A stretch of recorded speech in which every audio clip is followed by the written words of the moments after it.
The villa in North Columbus where 4 victims and a gunman are dead. Columbus police now speaking about that incident overnight. Let's listen in. Onstage and gunfire with this suspect. From what we understand, he did have a hostage. The officer was able to strategically gun this guy down. December 8th, 2004, fans packed into the Alrosa Villa Club in Columbus, Ohio, ready to see Damageplan perform. The music had barely started when the night turned to horror. A man stormed the stage and shot guitarist Dimebag Darrell, killing him in front of everyone. Here are 7 musicians who died while on stage. On December 8th, 2004, Damageplan took the stage at the Alrosa Villa Club in Columbus, Ohio. But just 90 seconds into their first song, everything changed. Nathan Gale, a 25-year-old former Marine, jumped a 6-foot fence and burst through a side door. He wasn't there for the music. Last December, heavy metal band Damageplan took the stage at the Alrosa Villa. During their first set, more than 200 anxious fans packed the concert hall to hear the group and one of the country's most known guitarists, Dimebag Darrell Abbott, play.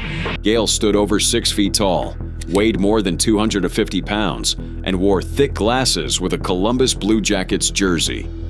Earlier that night, he had told a fan, "I don't want to see any local bands. I'm gonna wait for Damageplan." Witnesses later described him as on a mission, moving with determined purpose. As Damageplan launched into newfound power, Gale stormed the left side of the stage. At first, people thought he was a stage diver, but then he drew a Beretta 9mm handgun and aimed straight at Dimebag Darrell. He was headed straight for Dimebag Darrell, the band's lead guitarist. The crowd, shocked, unbelievably didn't move. Someone on stage cried for help. Call 911, somebody! The first shot hit Dimebag in the forehead. Witnesses said he never saw it coming. He had been headbanging, hair in his face, completely absorbed in the music. The crowd thought it was a pyrotechnic effect or a prank. Some fans even cheered, not realizing the horror unfolding before them. But the nightmare wasn't over. Gale fired again and again, killing Damageplan's head of security, Jeffrey Mayhem Thompson, who tried to tackle him. He shot fan Nathan Bray, who attempted to help the wounded. Aaron Hulk, a club employee, died trying to disarm Gale. 3 others were wounded in the chaos. The club descended into panic. Fans rushed for the exits, but one concert goer, registered nurse Mindy Reese, ran towards the stage and did chest compressions for 15 to 20 minutes for Dimebag. Meanwhile, Gale took a hostage and reloaded his weapon. He moved toward the rear of the club, gun to his hostage's head. The situation was spiraling out of control. We have a shooting inside. Somebody came in with a gun and started shooting people. He's on stage right now. He's got a gun. I heard at least 3 gunshots. Okay, now there's 2 people shot? Yes. Columbus police officer James Niggemeyer arrived on scene.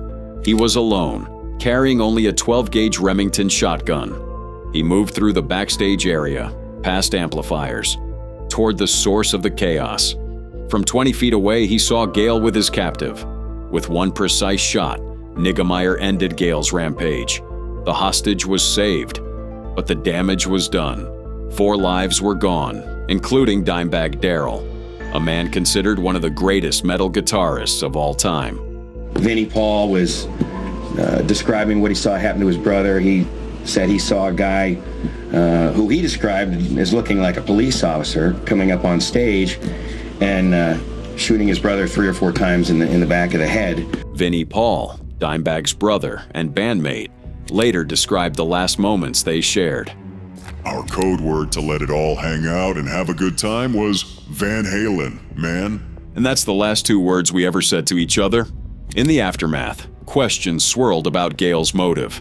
Investigators soon learned that Gale, a former Marine discharged for mental health issues, had been obsessed with Pantera. He believed the band had stolen his songs and blamed Dimebag for their breakup. His mother reported he had stopped taking his medication, and friends noticed his behavior growing increasingly erratic in the months leading up to the attack. But the truth may never be known. Gail took his secrets to the grave. Security at concerts changed forever.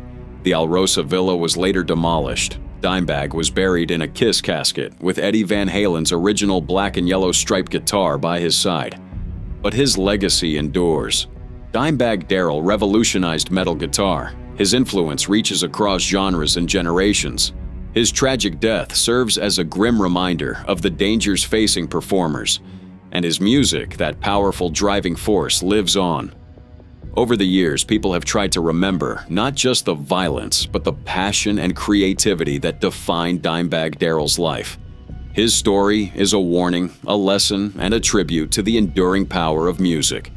The next story, though far less bloody, was no less heartbreaking, about a musician who collapsed mid-performance, leaving the crowd stunned as the music suddenly stopped.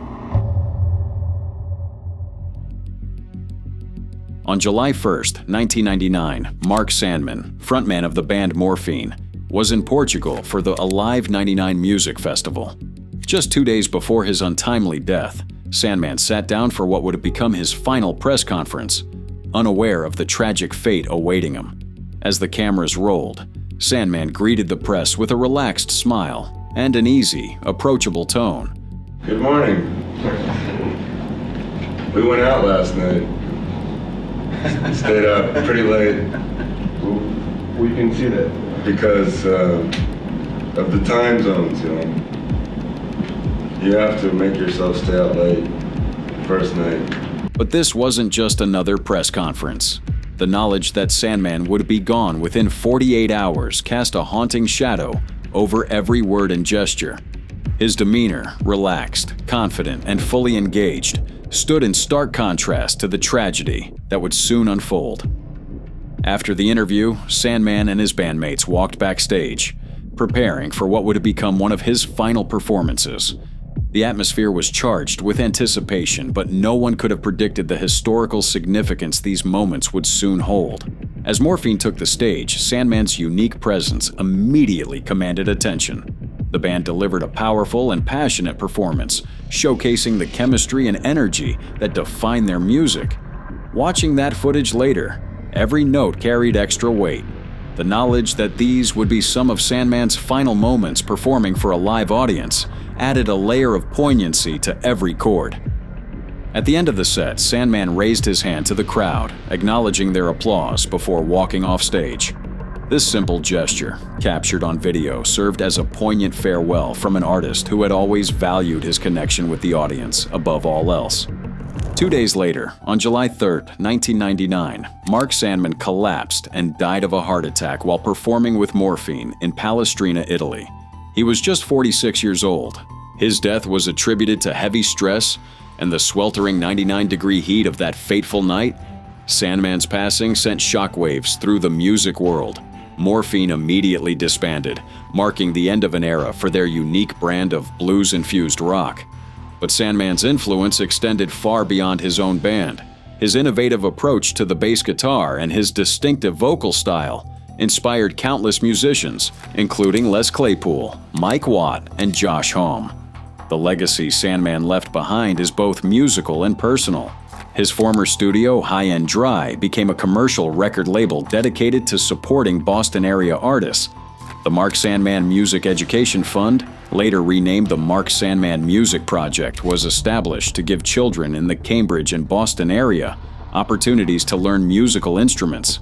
The intersection of Massachusetts Avenue and Brookline Street in Cambridge, Massachusetts, was renamed in his honor, and numerous tribute songs and memorials sprang up around the world. The most enduring tribute is the music itself. Morphine's 5 albums, including the critically acclaimed Cure for Pain, continue to resonate with listeners decades later. Sandman's lyrics, often compared to the works of pulp fiction writers and beat poets, remain as powerful and relevant as ever.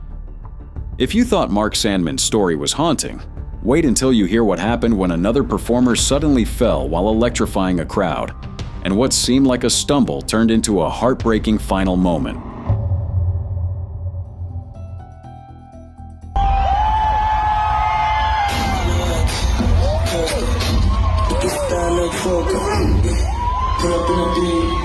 On March 11, 2023, Johannesburg's Ultra Music Festival was packed with thousands of fans.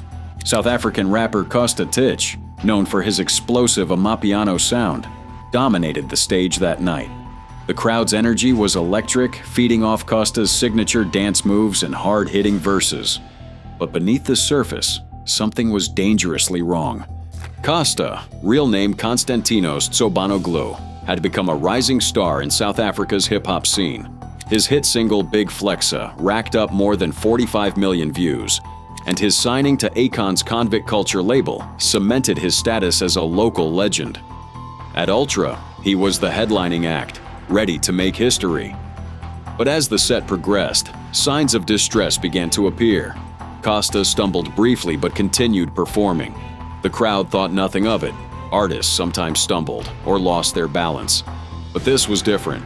The relentless pressure of touring, performing, and maintaining his career had taken a hidden toll.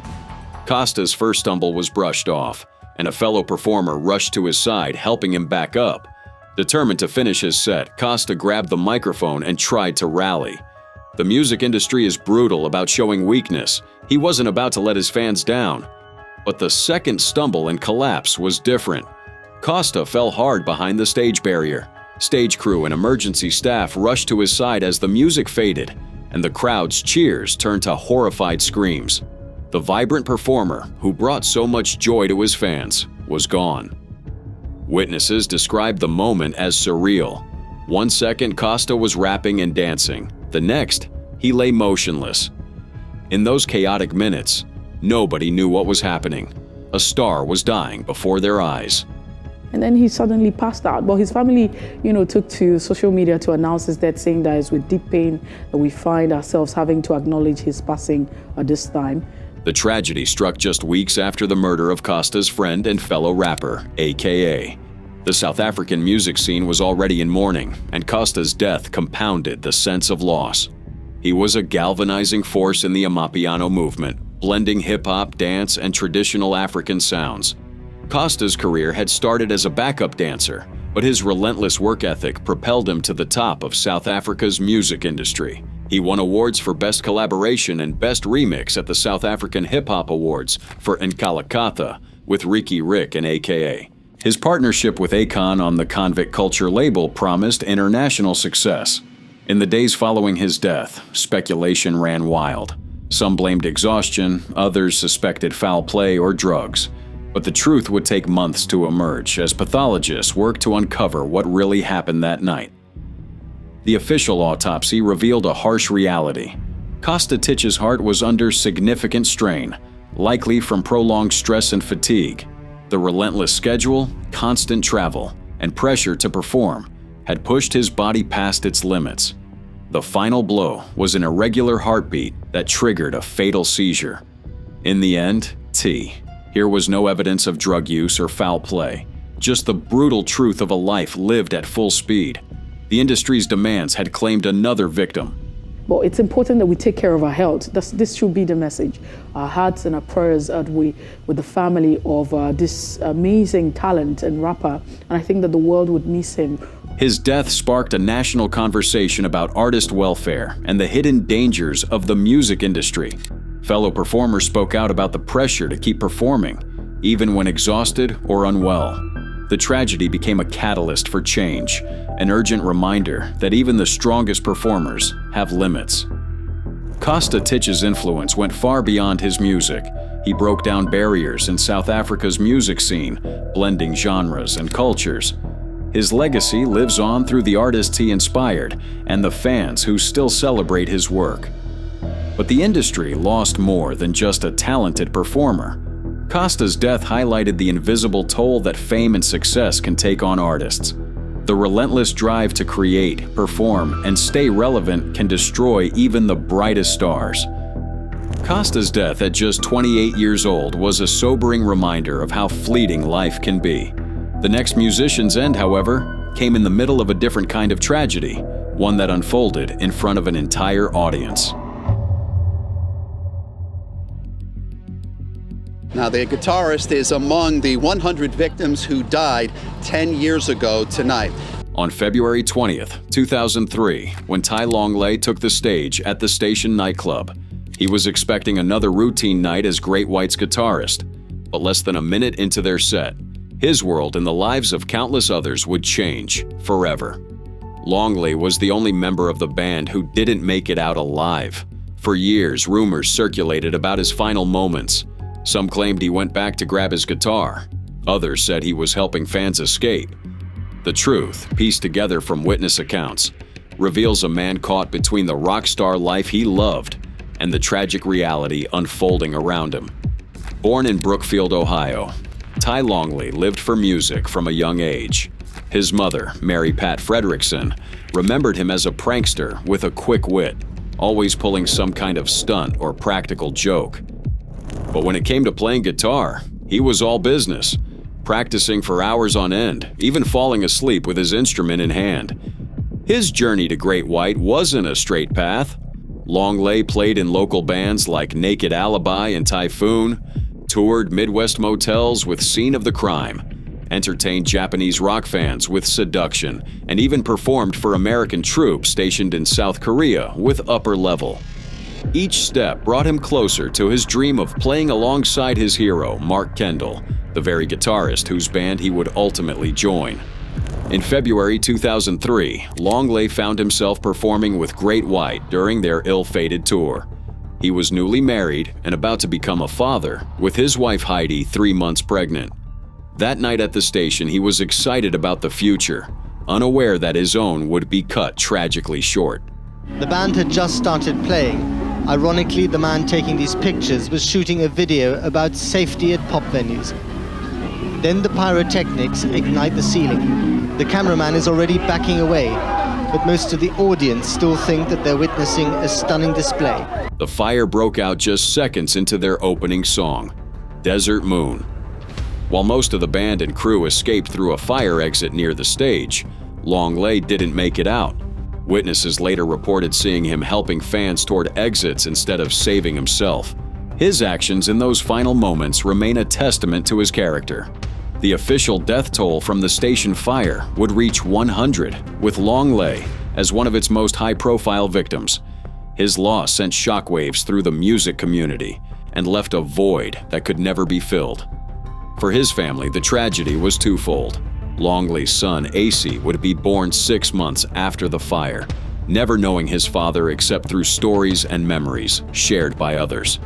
Today, AC honors Ty's legacy with a charity called Beats, bringing music and joy to hospitalized children in his father's name.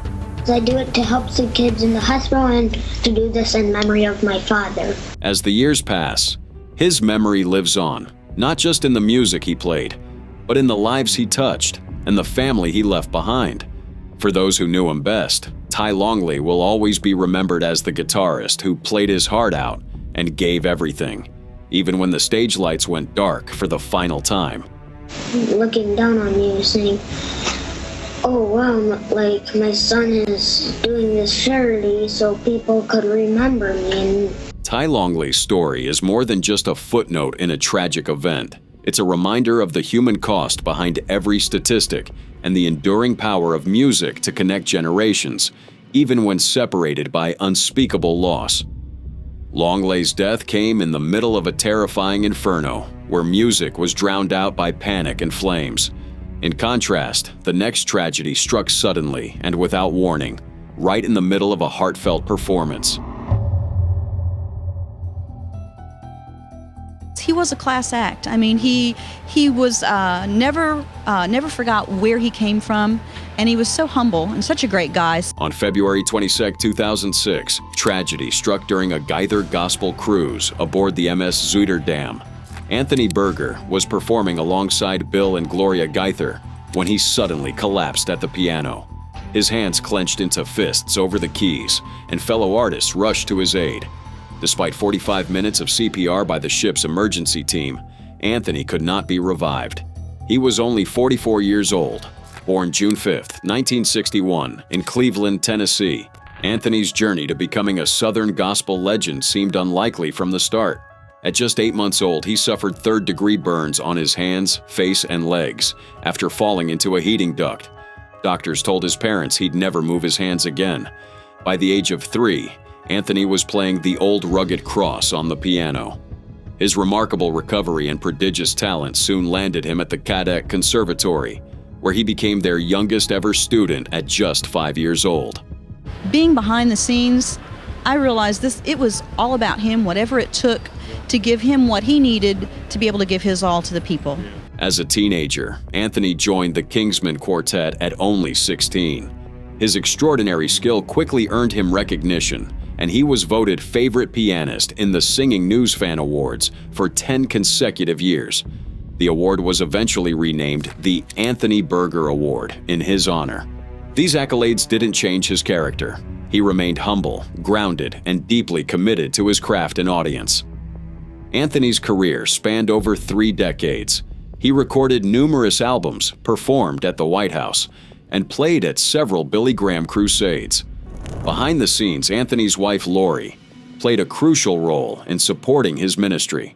Together, they understood the importance of dedication and hard work. Anthony's reputation for professionalism was unmatched. He gave more than 100% at every performance, always putting the audience first. His fans became an extended family, forming deep connections through his music and testimony. Anthony's performances were more than concerts. They were spiritual experiences. He often spoke about how God healed his hands, viewing his musical gift as a way to praise and serve. His albums featured both gospel classics and secular masterpieces like Debussy's Clair de Lune, showcasing his versatility and depth as an artist. He's definitely missed. I can't tell you how many fans have come to this table during this week and have expressed their loss, and also expressed that they don't understand how the loss is so meaningful to them, because they would just see him maybe once a year or on the Gaither videos every week in their home. And they say to them, it's as tragic as someone that was in their own family passing. Anthony's passing shocked the gospel music world. Fans mourned as if they had lost a family member, reflecting the deep connections he had formed through his music and testimony. His sudden death, while doing what he loved most, performing for an audience, was seen by many as a testament to his devotion and faith. One of the things that have helped both of us to deal with all of this is that we just feel that he must have been very highly favored of God to be taken the way he was, doing what he loved to do, without any warning, any pain, no health issues. And I just say, God knows what he's doing. We may not always like it. In the aftermath, the gospel music community rallied to preserve Anthony's legacy. The Gaither organization continued releasing his music and projects, ensuring his impact would endure. His family found comfort in their faith, viewing his peaceful passing as a sign of divine favor. Anthony's story became one of inspiration, a testament to perseverance, faith, and the power of music to connect and heal. Anthony Berger's life was a symphony of triumph over adversity, unwavering faith, and musical brilliance. His legacy lives on through his recordings, the award bearing his name, and the countless lives he touched. His story reminds us that even in the face of overwhelming odds, true greatness is found in humility, dedication, and the ability to touch hearts through music. His music and spirit continue to inspire generations. Anthony Berger's passing reminded the world how fragile life can be, even in moments filled with worship and music. The next loss in this list struck on a different stage, as a legendary drummer collapsed mid-performance, never to rise again. On the night of May 21st, 2016, Nick Menza was doing what he loved most, performing live with OHM at the Baked Potato Jazz Club in Los Angeles. Only 3 songs into their set, tragedy struck. Menza collapsed on stage, suffering a massive heart attack. Despite immediate efforts, he was pronounced dead upon arrival at the hospital. The official cause was determined to be atherosclerotic, hypertensive-induced congestive heart failure. Nick Menza, the powerhouse drummer known for fueling Megadeth's rise during their classic era, brought a unique energy to every performance. His technical skill and relentless drive on stage made him a fan favorite. Born July 23, 1964 in Munich, Germany, Menza was practically raised with drumsticks in hand. His father, jazz musician Don Menza, ensured rhythm ran deep in his veins. By age 2, he was already comfortable behind a kit, and by 18, he'd started his professional career with the heavy metal band Rhodes. Throughout the late 80s, Menza played with various LA metal acts before catching the attention of Megadeth. Originally hired as a drum tech, he impressed the band so much that by 1989, Dave Mustaine invited him to join Megadeth officially. That decision would change both Menza's life and the band's trajectory forever. Between 1990 and 1997, Menza's drumming became a cornerstone of Megadeth's sound on albums like Rust in Peace, Countdown to Extinction, Euthanasia, and Cryptic Writings. His innovative approach included the famous Greg Volker rack system, a custom double bass drum setup that allowed for greater speed and precision. But Menza's journey with Megadeth wasn't without its challenges. In 1998, while touring in support of Cryptic Writings, he began experiencing knee problems. Doctors discovered a benign tumor, and while recovering from surgery, Menza received a phone call from Mustaine that changed everything. "Your services are not needed anymore." The abrupt firing marked the end of his initial run with the band. Despite the setback, Menza continued to create music with other projects. He survived a serious accident in 2007 involving a power saw, which required reconstructive surgery and months of rehabilitation. Even then, his passion for drumming never wavered. In 2014, there were attempts to reunite the classic Megadeth lineup. Menza rehearsed with Mustaine and Ellefson, even recording demo tracks.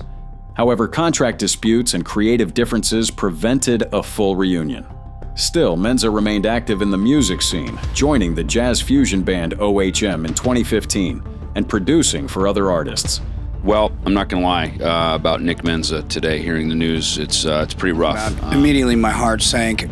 You know, there's a lot of stuff out there saying that Nick and I have problems, and his passing sent shockwaves through the metal community. Dave Mustaine, Megadeth's frontman, addressed rumors of conflict, emphasizing the deep bond they shared, despite past disagreements. He described their relationship as one of great love, intense passion, and profound sadness. The loss hit Megadeth's bassist, David Ellefson, particularly hard. He remembered Menza not just as a bandmate, but as a longtime friend whose contributions were vital to the band's legacy. Together, they announced plans for a benefit concert to support Menza's children, inviting all Megadeth alumni to participate. It didn't happen just once, it happened several times, and I think that just shows you that how much we wanted him back in the band, how much we wanted it to work. You know, in the same token, our love was that much deeper, and our anger that much hotter, and our sadness. Menza's legacy extends far beyond his drumming technique. He was known for his infectious personality, quick wit, and genuine kindness.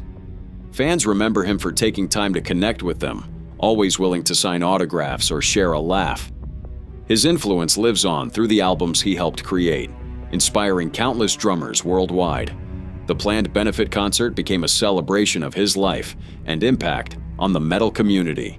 Nick Menza's drumming continues to echo through speakers and headphones, reminding us of the energy he brought to every performance.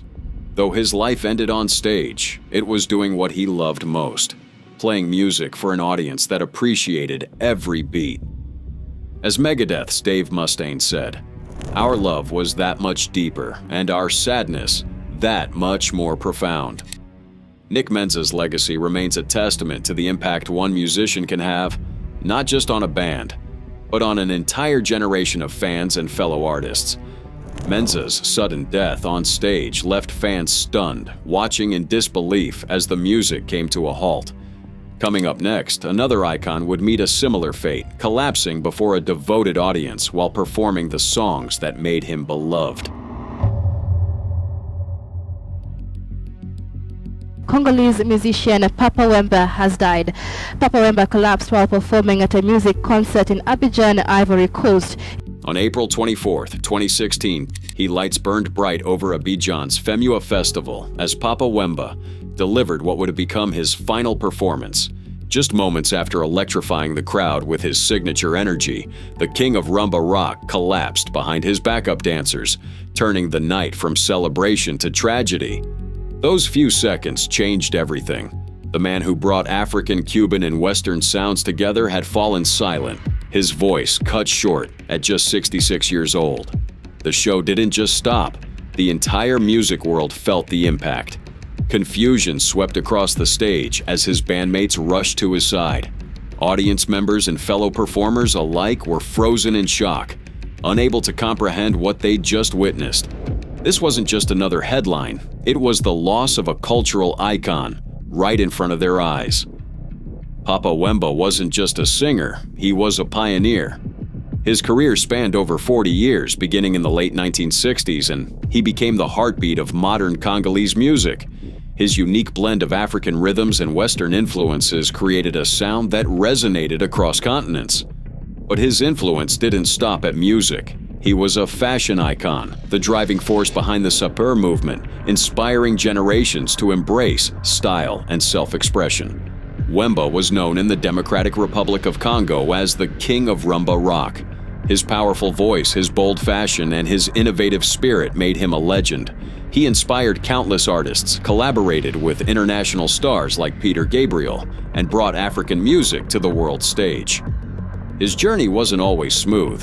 In 2004, he faced legal trouble in France for a smuggling scheme that involved bringing illegal immigrants into Europe disguised as band members. Despite these challenges, his influence only grew, cementing his place as a cultural titan.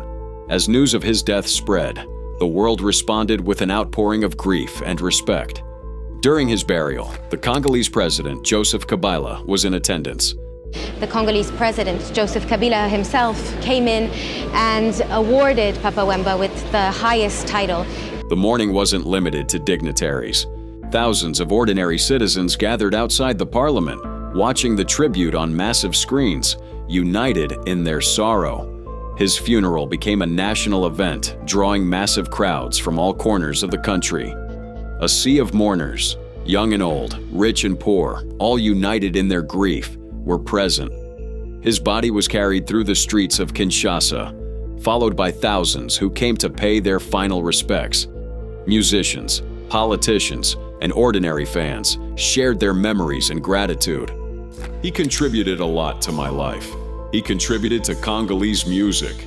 That is why we came in large numbers, to cry for Papa Wemba, one musician said, capturing the collective sentiment. The monument has fallen. It's like a library's burned down, a National Assembly member declared, emphasizing the cultural loss. The raw grief and spontaneous cries from the crowd showed just how deeply Papa Wemba had touched his audience. As his coffin was laid to rest, it became clear. This was more than the end of a career. It was the closing of a chapter in African cultural history. Papa Wemba's legacy lives on in the music he created, the fashion he inspired, and the countless lives he touched. His voice may be silent, but his influence will echo through generations. As the final notes of his last performance faded, Papa Wemba left the stage, not just as a musician, but as a legend. These musicians gave their all to their craft, only to take their final bow under the stage lights. Which story moved you the most? Share your thoughts in the comments. And don't forget to like, follow, and subscribe for more stories like these.